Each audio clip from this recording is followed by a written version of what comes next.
Welcome to the President's Diary, where we take a look at His Excellency Dr. Mohamed Irfaan Ali's week of activities. His Excellency started his week by addressing the Guyana Shore Base Incorporated commissioning ceremony for its heavy lifts berth and Commander-in-Chief crane. Let me say to all of you, I am proud of the work you have done, and Guyana must be proud of the exceptional work that you have done on this facility. This facility is a testimony to the changing times of global financing for the oil and gas sector, and even companies perceived to be related or linked to the oil and gas sector. His Excellency met with scores of affected vendors at Parika Market who suffered losses following a fire which razed part of the facility. On Tuesday, His Excellency Dr. Irfaan Ali attended the opening of the International Energy Conference and Expo, where he noted that now is an opportune time for a coalition of like-minded nations to bring balance to the international debate around the issues of climate change, food security, and energy security. These challenges, the President stressed, should not be confronted in isolation. He also said Guyana and the region need to progress through a collective approach for overall development. If net zero is to be achieved by 2050, we all would love that.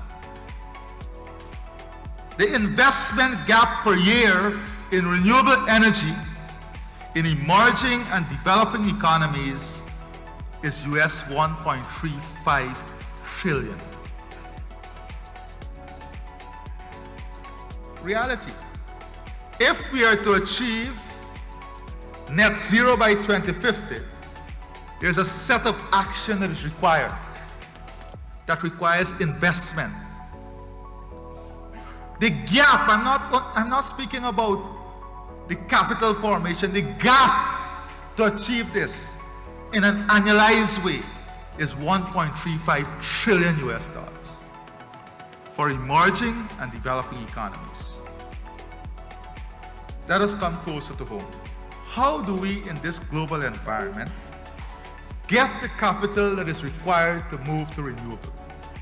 We can't get it by saying to the oil company, you have to shut down in 10 years or 20 years. We have all agreed that oil and gas, the shelf life is nowhere close to what some people believe it is. So how do we sit around a table and say, listen, if we have 70 years, 80 years in oil and gas, how do we find a formula in which you will now rework your business model to stay sustainable after 70 years? How is it you can take some of your net profit and start to invest it in renewables? How is it you can help in the research and development to reduce your emission level? More realistic conversation. But this requires all of us now to be around the table. His Excellency arrived in Atlantis, Bahamas on Wednesday to attend the opening ceremony of the 44th regular meeting of the Conference of Heads of Government of the Caribbean Community, CARICOM. The conference will cover several new and recurring issues. The CARICOM single market and economy, climate change, including climate finance, security, agriculture and food security, and health will again be in focus.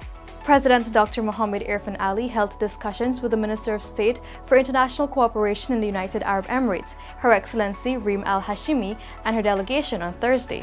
The meeting took place on the sidelines of the 44th regular meeting of the Heads of Government of the Caribbean Community, CARICOM, currently underway in Nassau, Bahamas.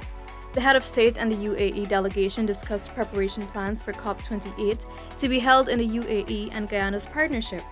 Other issues discussed included carbon credits, innovation, science and technology in the context of climate, energy, and food security.